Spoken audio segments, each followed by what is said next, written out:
Hello， 大家好，我是宇哥。今天呢，我们来讲地心来的绿色小孩。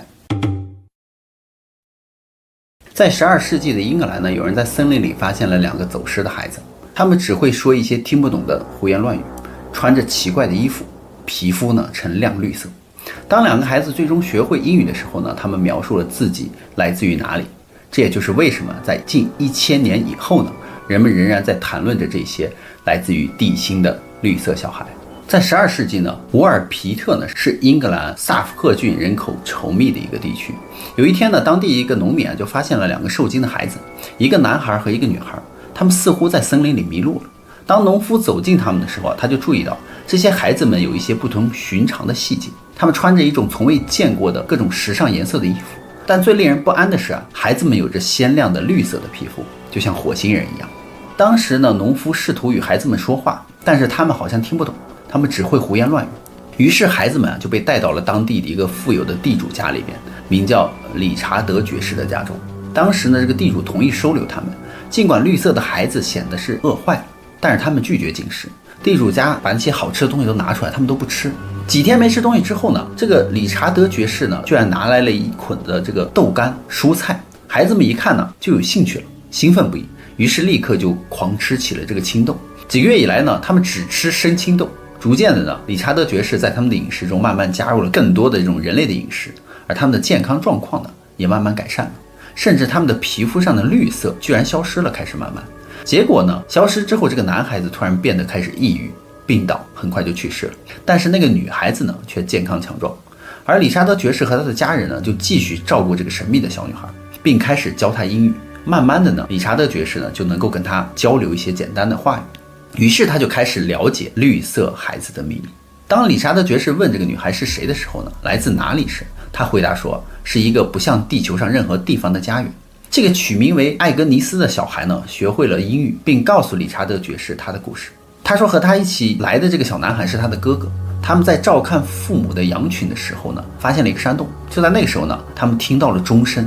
然后呢，艾格尼斯就说这是他听过最美丽、最不寻常的一种声音。他们就顺着这个钟声穿过这个洞穴。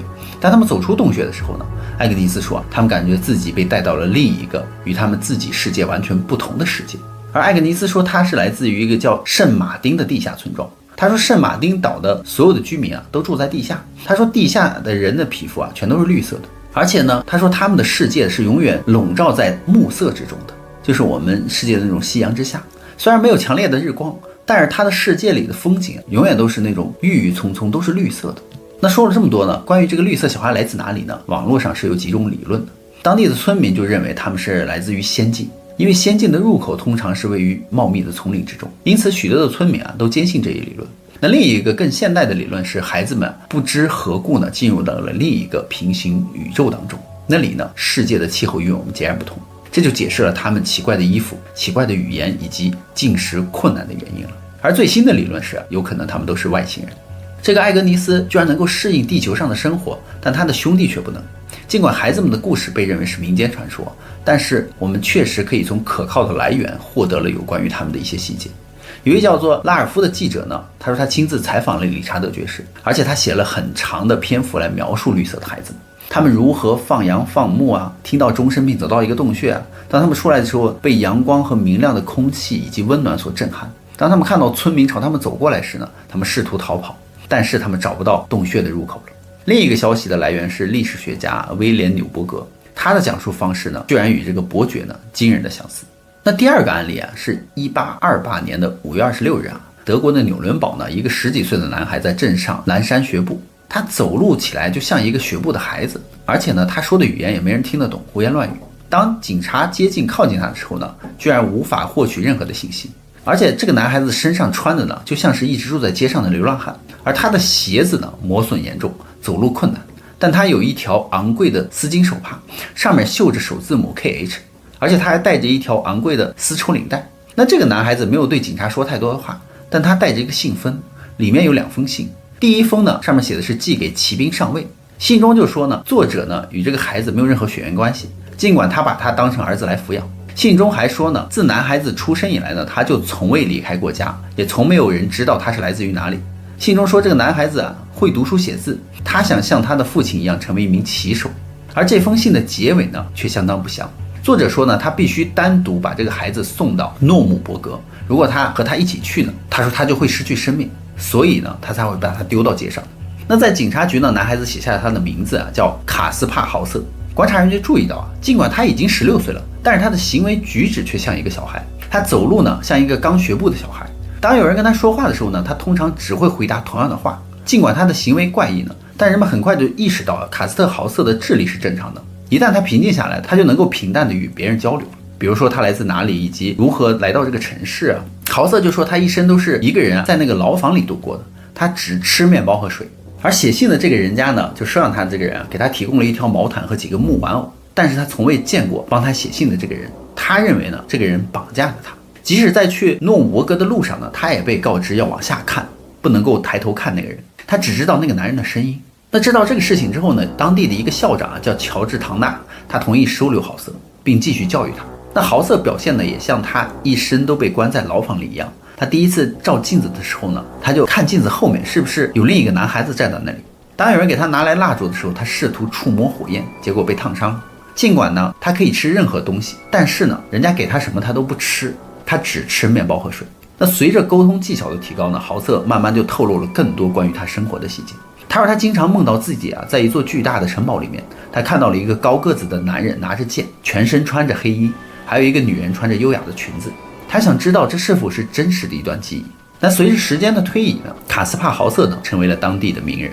当时纽伦堡市的人们最喜欢消遣谈论的就是弄清楚这个神秘男子的真实来历。有些人认为呢，他只是一个骗子，但是有传言说他是一位失踪的王子，可能呢是卡冯巴登大公爵和他的妻子所生的儿子。但是无论豪瑟的故事是谎言还是真相的，他的过去最终都会被揭露的。在1829年的一天呢，豪瑟被发现在地下室头部流血受伤。豪瑟就声称呢，有人袭击他，而那个袭击他的人呢，就是当初绑架他那个人。他说虽然他头上戴着头巾，但他听出了他的声音，而且那个人还说你必须得死，我才能离开纽伦堡。那这到底是为什么？几个月后呢，又发生了另一件事情。当豪瑟和另一个家庭住在一起的时候呢，豪瑟被一名他没看见的人袭击开枪。然后他后来说当时他正在爬上梯子去拿高架子上面的一本书，枪响的时候呢，不小心打到了他旁边的墙上。于是豪瑟呢就开始从一家搬到另一家，他说他在躲避别人暗中想要谋杀他。于是呢，收留他的人越来越多。很多人说他看起来就像是一个温顺的男孩，但是呢，也有人说他是个骗子。在1833年呢，卡斯帕豪瑟在另一个收留他的家庭里面的时候呢，他突然某一天回来，他说他胸部受伤，冲进了家门，血流的到处都是。他声称他在公园里面遇到了一个陌生人，陌生人扔给他一个钱包之后，居然立刻刺伤了他，然后逃跑了。他说钱包还在那儿。现在每个人呢都对豪瑟受伤的原因产生了怀疑。警察不情愿地去了现场，居然果然地上有一个钱包，钱包里还有一张用反向笔记写的纸条，上面就写着豪瑟将能够非常准确地告诉你我的样子和我来自于哪里。那这次袭击有几个可疑的细节，因为那天下午下雪，但却只发现了豪瑟的一组脚印，也就是说没有发现那个嫌疑人的脚印。而且这封信呢是对角折叠的，这种不寻常的折叠信的方式呢，就很像是豪瑟所作所为。而且这个信里还包括了一些语法错误，所以人们就认为是豪瑟自己袭击了自己。但是这一次呢，他把刀插得太深了。3天之后呢，他因伤去世。即使在他死后呢，人们试图仍然想要解开卡斯帕豪瑟之谜。有人就认为卡斯帕豪瑟呢就是巴登的王子，生于1812年。据称呢，他曾与一个垂死的婴儿被调换，以阻止他继承他们家族的头衔。所以在1876年呢，一篇报道呢调查了此案，没有发现任何证据表明呢豪瑟是王子，所以豪瑟就被埋葬在了当地的一个墓地里。他的墓碑上就写着这里埋藏着那个时代的卡斯帕豪瑟。他出身不详，他死亡呢也十分神秘，甚至在老城区的中心呢后面还建有他的雕像。他的一生呢都是一个谜。那第3个案例呢是卡帕德一家住在法国的布列塔尼的一个农场里。2岁的波林呢是农场里的9个孩子之一。在1922年的4月的一天呢，波林和其他的兄弟姐妹在外面玩耍，这是孩子们每天都会在吃晚饭之前做的事情。但是吃晚饭的时候波林居然不在其中。几个小时之内呢，150个人搜遍了农场周边的每一寸土地，却没有发现他的踪迹。随着时间的推移呢，谣言就开始流传了，也许呢一头野猪袭击并吃掉了他。镇上呢有一个形迹可疑的烟囱的清洁工，几周前他试图给波林糖果。邻居们就说，这个波林失踪的同一时间呢，他们也看到了2个陌生人在农场附近徘徊。很快呢，痛苦和失望感就开始了。帕卡德夫妇呢，就感觉再也好像见不到他的女儿了。但是在大约1个月以后呢，这个家庭迎来了一个奇迹的消息。一个小女孩被发现在距离布列塔尼约200英里外的沙雷布尔镇附近徘徊，而且这个女孩子很害怕，孤身一人，只能步行。警察给这个卡帕德一家看了照片啊，他们简直不敢相信，他们说这就是他们消失的女儿波林。于是波林的父母就去了这个沙雷布尔，但当他们终于看到这个波林的时候呢，波林似乎没有反应。卡帕德一家坐在他的身边和他说话呢，但他似乎很冷漠。于是卡帕德一家就很担心这个波林啊是不是受了什么刺激。但是医生检查之后说啊，除了营养不良之外，他非常健康。然后他们就开始怀疑这是否真的是他们的女儿。虽然她长得跟她很像，同样的头发，同样的蓝眼睛，同样的容貌，但她的父母在心中是充满了疑惑的。尽管如此，他们还是把她带回了家嘛，希望熟悉的环境能够唤起她的记忆。那一带回家呢，波林的姐妹立刻就认出了她，这让他们的父母当时松了一口气。波林的家人就认为呢，也许需要生活一段时间，她才能够恢复正常。但是呢，也许他们想的呀太好了。几周之后呢，一位农民啊，在穿越过距离帕卡德农场1英里的田地的时候啊，他居然发现了一具年轻女孩子的尸体。尸体的旁边呢，整齐地折叠着波林的衣服，和他失踪那一天穿的衣服呢，居然一模一样。而附近呢，还有一个年轻男子的头骨。也就是说呢，家里的那个也许不是真正的波林，那他到底是谁呢？现在似乎有2起谋杀案需要解决嘛，那就是波林失踪的时候，他被发现的田地似乎已经被搜查过了，所以尸体是被后放在那里的。而整齐叠放的衣服暗示呢，这是一场谋杀，但尸检的结果呢，却尚无定论。医生就认为呢，处于寒冷或者是谋杀的可能性一样大。而警方认真考虑了2名嫌疑人，第一个就是帕卡德农场的一名工人，名叫卡拉米尼。波林失踪那天呢，他被邀请共进早餐，据说他拥抱他呢，每次都有点过分。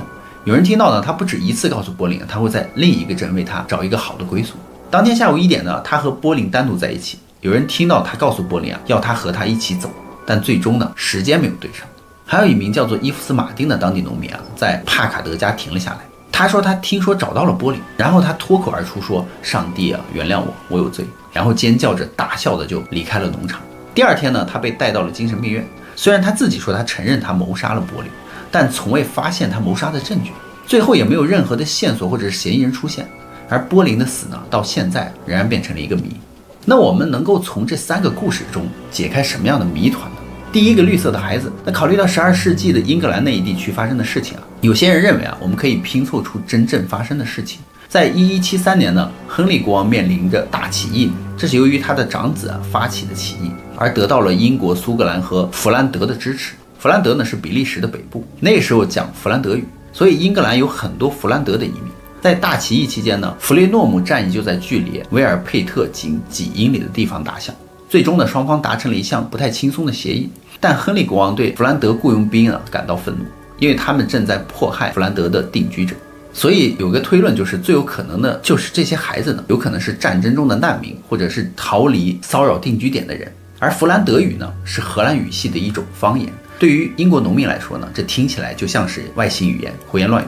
众所周知，弗兰德人所穿的衣服呢，也与英格兰人大相不同。至于绿色的皮肤呢，有一种人就认为说是高色素贫血的一个疾病，这是一种缺铁的症状。当时呢，他甚至有一个绰号，就是绿色疾病。如果这些孩子是逃离战争中的难民，他们很有可能是从土地上搜罗到任何的东西为生的，所以他们肯定是缺铁的，也就是为什么他们几个月来只吃青豆的一个原因了。但是随着孩子们的饮食更加多样化呢，他们的绿色皮肤呢慢慢恢复了正常。而男孩子死亡的原因呢，他们就不清楚。而孩子所说的洞穴呢，也确实存在于该地区。他们说洞穴呢是躲避战争和士兵的好地方。事实上，沃尔佩特和弗纳姆小村庄之间呢是有大洞穴的，所以弗纳姆是大起义期间几场战役的发生地。而弗纳姆的教堂呢，又被称为圣马丁教堂。当女孩子说她来自于圣马丁的时候呢，她很有可能就是这个意思。而所有的细节再加上受宠若惊孩子模糊的记忆，所以当地人就说，也许这个传说呢就是这样诞生的。不过呢，这些呢都还只是猜测而已，没有人真正的知道这个孩子是谁，来自哪里。那第2个案例呢，卡帕斯豪瑟呢，真正的谜团是几位历史学家揭穿了他不是王子的说法，他们用公开的记录和私人的信件来证明了这一点。但是公开的记录和私人的信件的问题是人们会撒谎呀，但 DNA 不会。所以在2002年的一次 DNA 测试得出了惊人的结果，对房屋、衣服、头发和皮肤的样本进行测试之后呢，他们以95%的准确率证明呢，他与巴登公爵是有血缘关系的。而后者的母亲呢是斯蒂芬·巴顿，他实际上是一位王子。而唯一能100%确定的方法呢，就是检测他所谓的母亲的 DNA 和埋葬为他儿子的 DNA。但是有一个奇怪的地方，就是巴登家族居然拒绝参与 DNA 的检验，难道他就是死于巴登家族的权力与财富的争夺之中吗？那第3个案例呢，根据推测呢，凶手就是农民马丁了。他被关进了精神病院，但从未发现任何与他谋杀能够联系起来的证物。那家里的那个女孩子又是谁呢？她几乎不说话，长得又跟波林一模一样。在得知波林的真实命运之后呢，帕卡德夫妇不知道怎么处理这个神秘的女孩，最后他们就把她送到了一家孤儿院。那几个月后呢，这个神秘的女孩居然在孤儿院里去世了，是由于麻疹。她的名字呢也在历史上消失了。